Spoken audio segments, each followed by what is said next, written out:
Basically, what he's saying is when no work is being done, there are no messy problems to deal with. And a lot of folks romanticize church work. But I want to tell you, anywhere kingdom business is getting done, if you look closely, you're going to find problems. You know, the grass is always greener on the other side, but only because there's more manure there.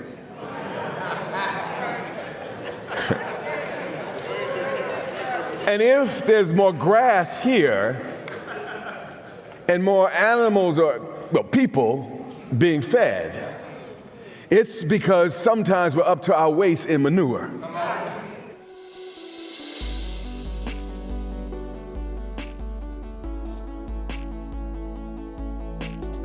So open your Bibles, your phone, or whatever it is you have going on to Mark 10, beginning with verse 46. And if you're doing a hand-free, the verses are up there.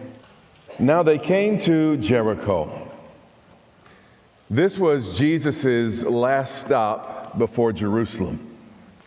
And a few verses earlier, Jesus told his disciples that he would be betrayed, he'd be condemned, he'd be mocked, he would be spit upon, scourged, and killed when he went to Jerusalem.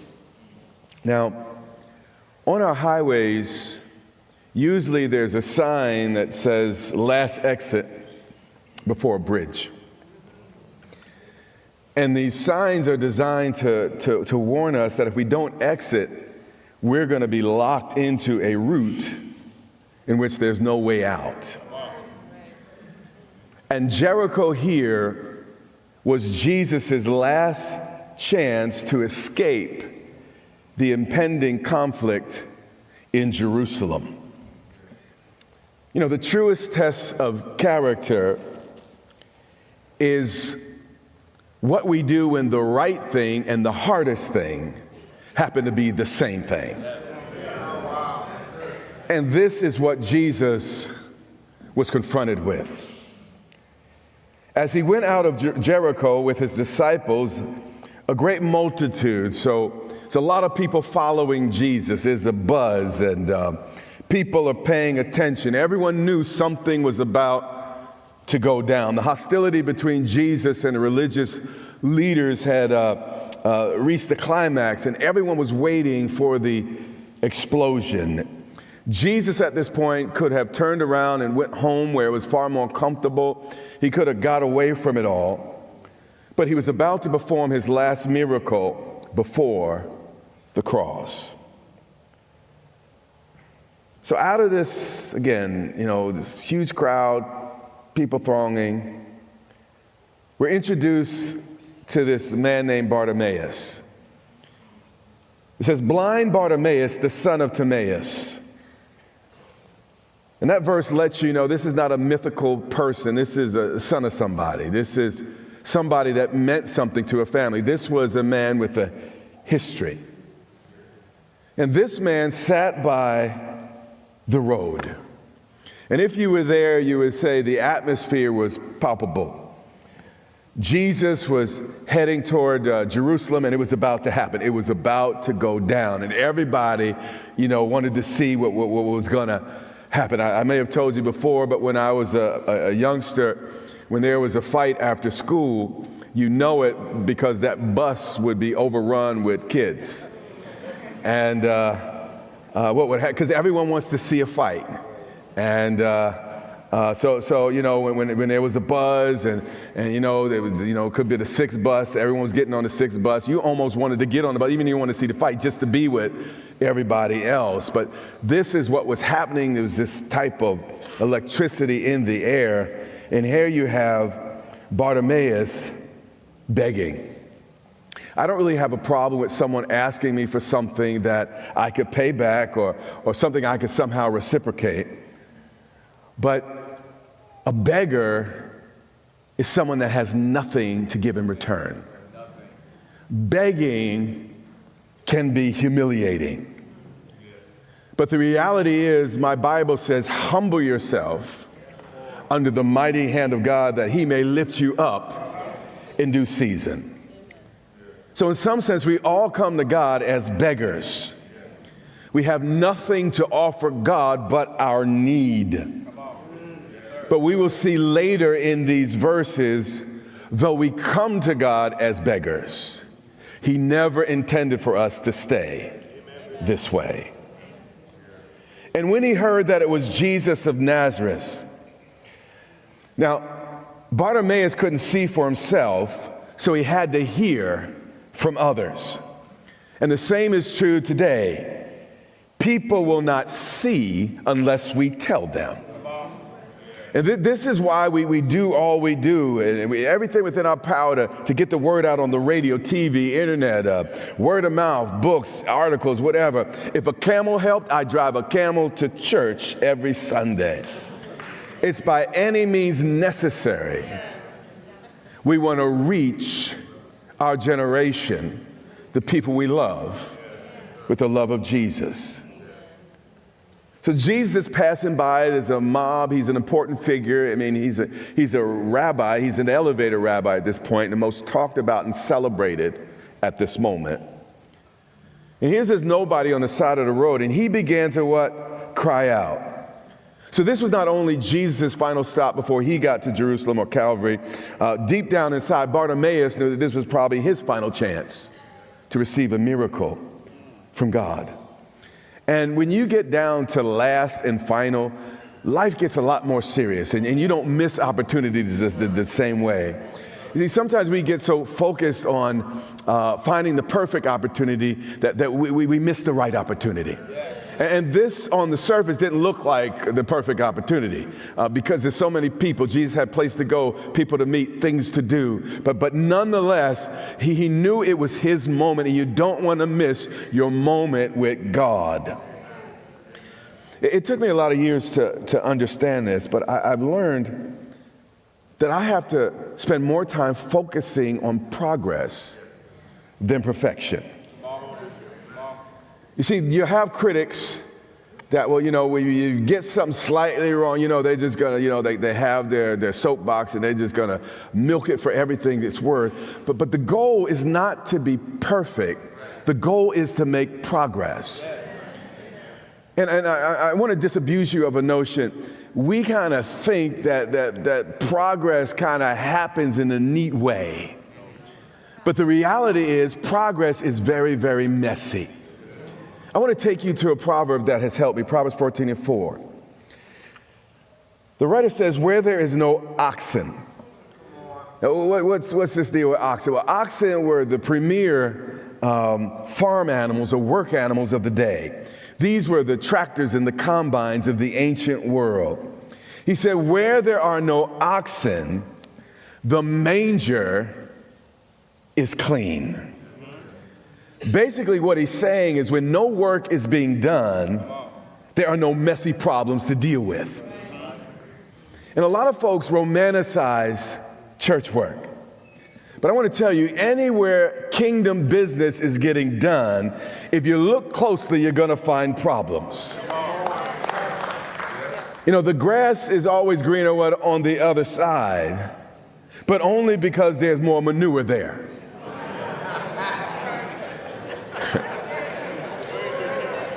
And if there's more grass here and more animals or people being fed, it's because sometimes we're up to our waist in manure.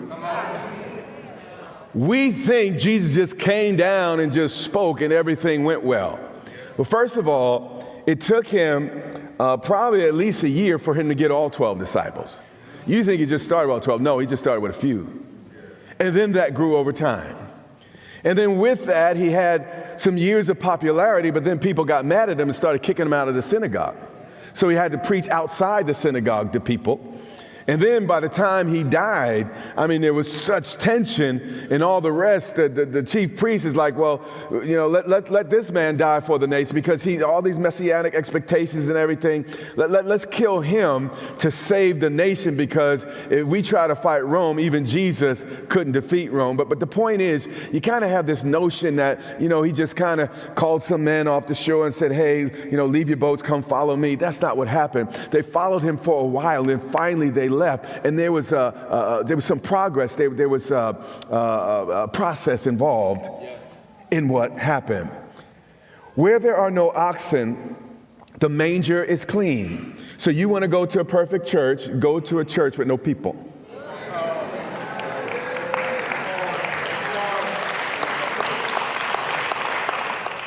Where there are no oxen, the manger is clean, but abundant crops come by the strength of the ox.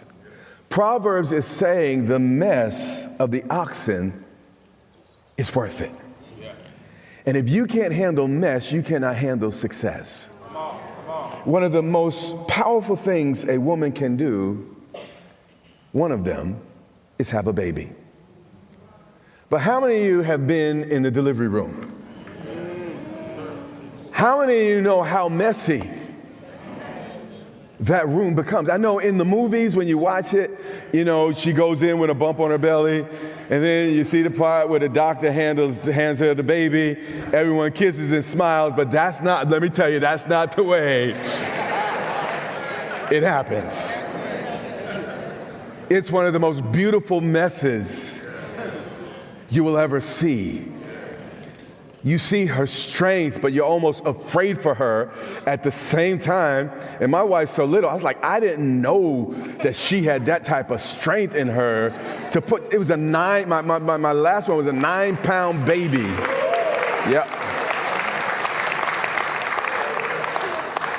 But you could look at them now all neatly, you know, grown up and taking care of themselves. It didn't start out that way. It did not start out that way. And in life, many of the most beautiful things are messy. You know, when we look at the cross, we wear them on our ears or around our necks, etc. You know, it's so sterile, you have no idea. It was not just Jesus walked to the cross, they nailed some nails into his hand, and then it was over, he died. No, they beat him, they mocked him, they scorned him. Blood splattered all over the place. You could see inside his stomach because the whip had pulled the skin off him. I mean, probably one eyebrow was a little bit higher than the other from the beating that he took on his face. It was a bloody mess. But out of that mess came the beauty of redemption.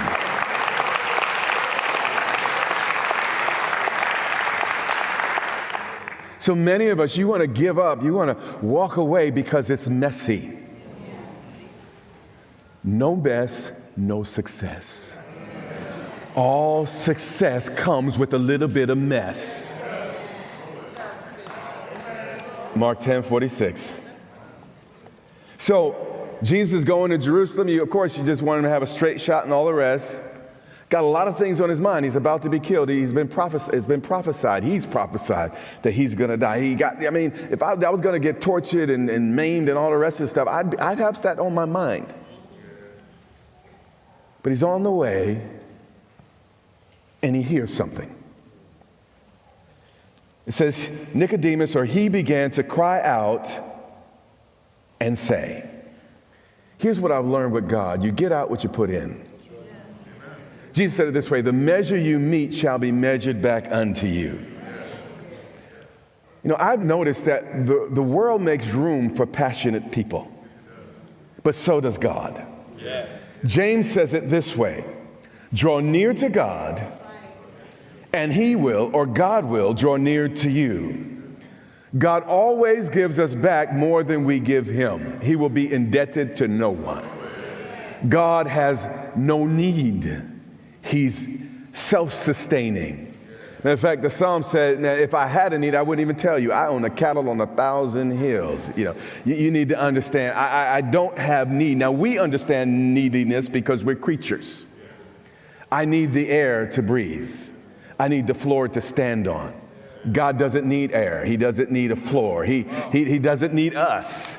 He's in himself, he's complete. You hear what I'm saying? So, okay.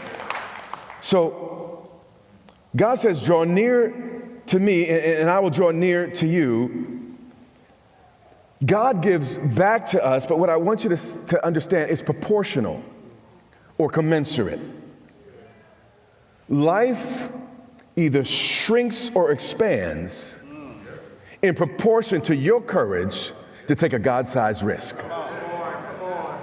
If you don't take the risk and trust him, you will lose the chance of reward. But you got to take the risk. So here we have Bartimaeus taking the risk. He ought to have been quiet. He shouldn't have been talking. I mean, he's in a room with dignified people. This is the supreme rabbi. But he says, Jesus, son of David, have mercy on me. Now, Bartimaeus had to depend on mercy every day of his life to survive. He was a beggar. But now he was able to turn that focus toward God. Jesus said this, he said, if you then being evil know how to give good gifts to your children, how much more will your Father who is in heaven give good gifts to those who ask him? And the point here is, if as selfish as we are, as self-occupied and self-obsessed as we are, and we could still find a way to give something to a beggar, how much more God, the creator of the ends of the earth, he doesn't have compassion, he is compassion. He is mercy. You understand what I'm saying? And if people would have mercy on him, how much more God? You see, Bartimaeus had a different lens than many people of his time. You see, at that point, most people just saw God as a great lawgiver. But when you live based on mercy and charity, you begin to look at life a little bit differently.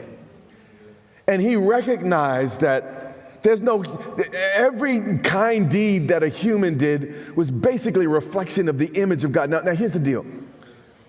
Whether you're saved, unsaved, we all were created in the image of God. It's just some of us reflect that image a little bit better than others.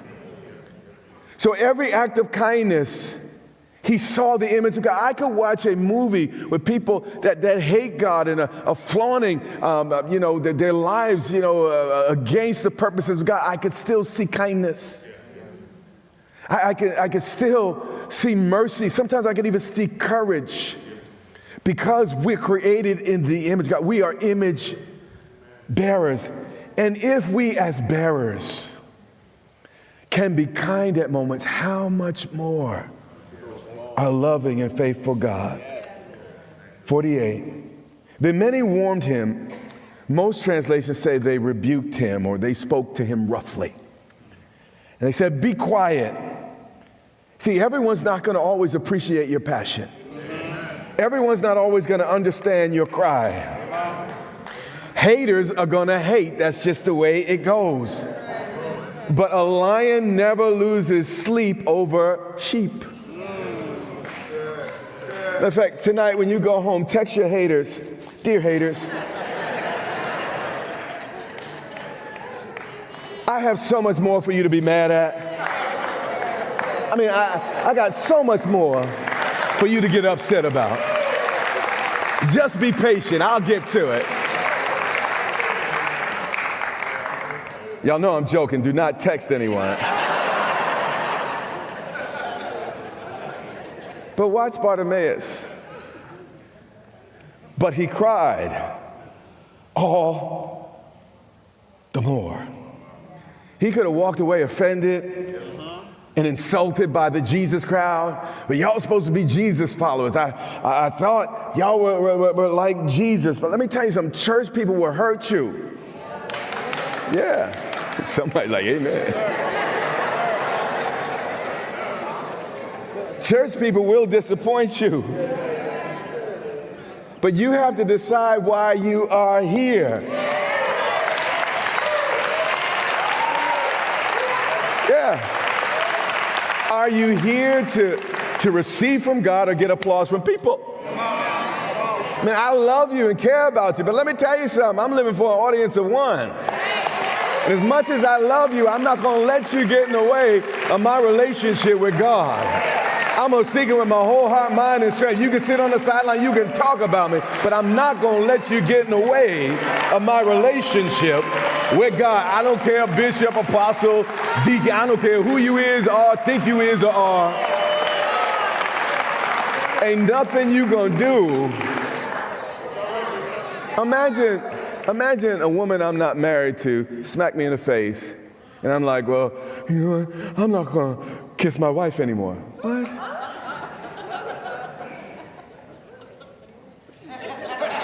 Well, she already said that's somebody else.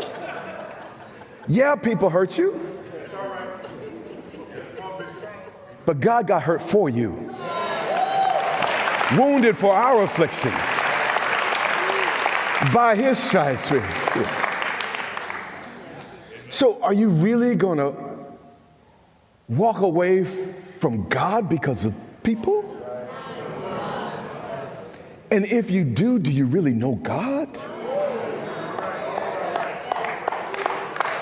Okay, that landed heavy.